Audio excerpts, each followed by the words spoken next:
Hey everybody, it's Wednesday. And you know what that means? That means I'm on the website, katiemorton.com, under community, forums, Q&A for videos. And I'm also on YouTube. So if you asked your questions below the video yesterday, I have taken a look at all of the questions. I've tried to compile some of them because some of them are very similar. And I'm going to answer those for you right now. So the first question I have is, hey Katie, I feel stuck. My therapist really wants me to be on antidepressants, but my aunt and guardian is very anti-medication. She has me on supplements, but they just aren't doing the trick. And my therapist won't let up on asking me about going on antidepressants. What do I do?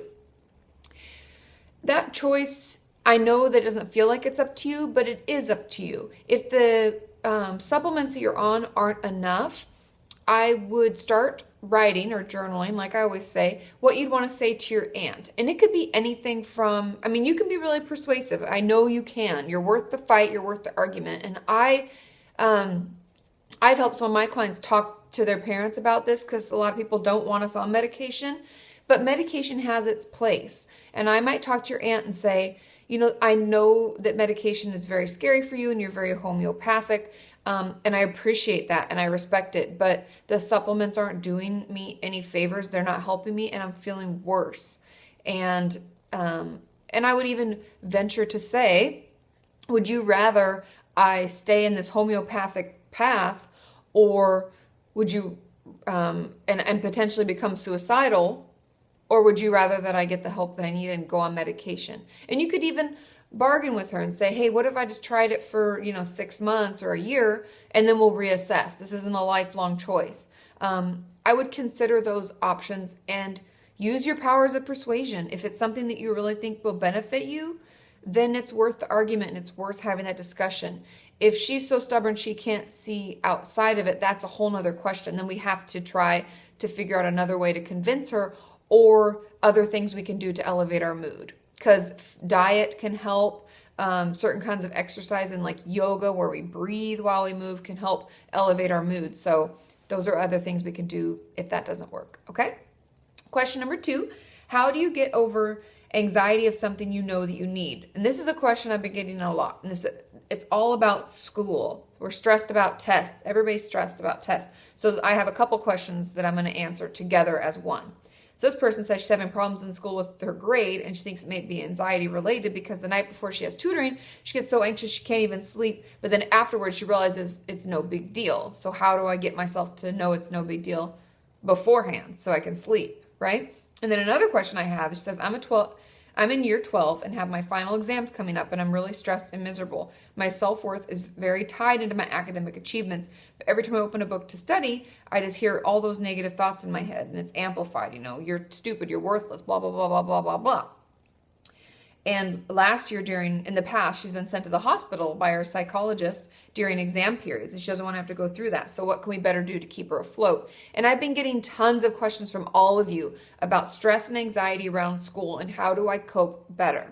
And if any of you are seeing a therapist, this is something I do with my clients all the time. I put together study plans with them, and we rip off one of those sheets that's like a week or a month of plans. It's like all boxes. And you can write down what you're to do that day and how long to spend on it. And I go through that with my clients. And you can do it on your own. You can put down today and also each week take a day off from studying because our brains need to break. They need a break. And know that we have to be reasonable. We can only study and focus for 45 minutes at a time. That's the truth. To actually recall the information and feel like we've really absorbed it, stop at 45 minutes, take a break, come back to it later. So those are things that you can put into action now. Creating plans of when I'll study for what, I'll work on this and I'll complete it by this day. If I don't quite get it completed, I have another 2 hours I've blocked off in this day to finish, etc., etc. We can go through all the things that we have to-dos, right?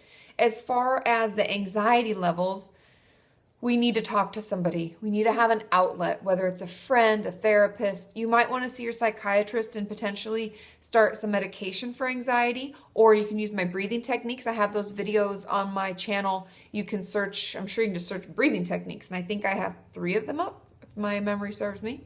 Or you can do some of my yoga stretches. I have that out there in my channel as well. There are a lot of things we can do to relax ourselves. And I think a lot of it has to do with talking ourselves out of that anxiety cycle when we feel like our heart is beating and we're having trouble sleeping.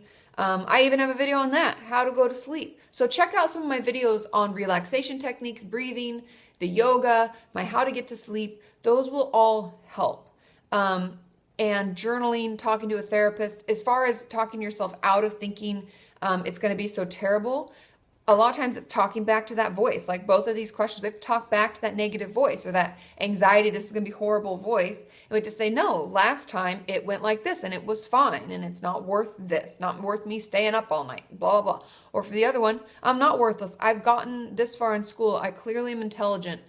I need to push through. I need to do this and this is why. And then I'm going to take a break and reward myself because I deserve it, right? We have to get used to talking back to that voice because every person has that negative voice in their head. I always call it negative Nancy. And it's no offense if your name is Nancy. It just rhymes and it goes well. So talk back to that voice. Check out my old videos on that have all those tips. Question number 4, or actually 3, but technically 4. How can I deal with weight gain, especially the last bit into the healthy range? It is really hard, and we have to do a lot of body image work. If you haven't checked out my live broadcast with Lisa Ike, it's on my channel. I forget what we called it, but it's my live broadcast with her, and she talks a lot about this. So please watch that. I have a video on building a better body image, and also you can do a lot of, like Lisa talks about doing this mirror work where you stand in front of a mirror and you kind of talk back to that voice and you it helps you see yourself more clearly. And she'll talk about it. So check that out. That will really help. And for any of you who've overcome this, give us your tips and tricks on what's helped, okay? Because this is hard and this is a process and it has a lot to do with us accepting compliments, telling ourselves compliments, doing things to make us feel better, whether it's painting our nails or it's wearing that clothing you feel really comfortable in. A lot of it has to do with shopping and getting clothes that fit properly, that aren't tight and snug, because nobody likes that. There are a lot of things you can do. So check out those videos. I think those will really, really help, okay? And I'll do more body image videos. Everybody's been requesting that, so they are coming out. Don't worry. Question number 5. I suffer from an eating disorder and depression, and I have no sex drive. Like no urges. Is this because of those things? Will I ever get urges once I'm recovered? Because I've never had them. Depression is a big catalyst for no sex drive. And antidepressants, which I don't know if you even say no, but if you're on an antidepressant, that can also be a side effect of that. And an eating disorder means that we're not getting proper nutrition, and the side effect of not getting proper nutrition is no sex drive. So definitely, definitely, definitely, the sex drive can be due to those things. It's very common. And also, we have enough going on in our head and with what we're managing and talking back to that voice and having it run our lives and blah, that our sex drive is like the last thing that we're going to think of. And this goes for boys and girls. There's no difference between gender. So that can definitely affect it. And I would definitely work with a dietitian as well as a therapist to work on it, because you will get it. Don't worry. Once you're healthy, you have a healthy mind, a healthy body, sex drive will come back. Okay? So it's another goal, something to look forward to. Okay? And my journal topic for today, drum roll. So on Instagram, I follow a couple yogi people because I like that stuff, because I'm kind of weird like that. And I loved this quote. Oh, I love this quote. It says, life is a balance of holding on and letting go. Oh, and it was like this yoga pose where they're like balancing. I was like, wow, I can't even do that. I'm so amazed by you. But life is a balance of holding on and letting go. And I want each of you to take time today and think about one thing that you can let go of today. Is it that negative voice just for today? Is it the everything has to be perfect voice? What is it? Think about it and let's let go of it. Find a way that you can let go of it for today, and let's just practice letting go of things. And then what's one thing you want to make sure you hold on to? Who's important to you? What's important to you? And why? Kind of like yesterday when I told you what helps you feel content and safe and happy.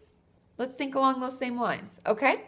I hope you have a wonderful evening, everyone. I will see you tomorrow. I'll be on Twitter. Tomorrow's Thursday. So use the hashtag KatieFAQ, and I will answer your questions. Love you. Bye.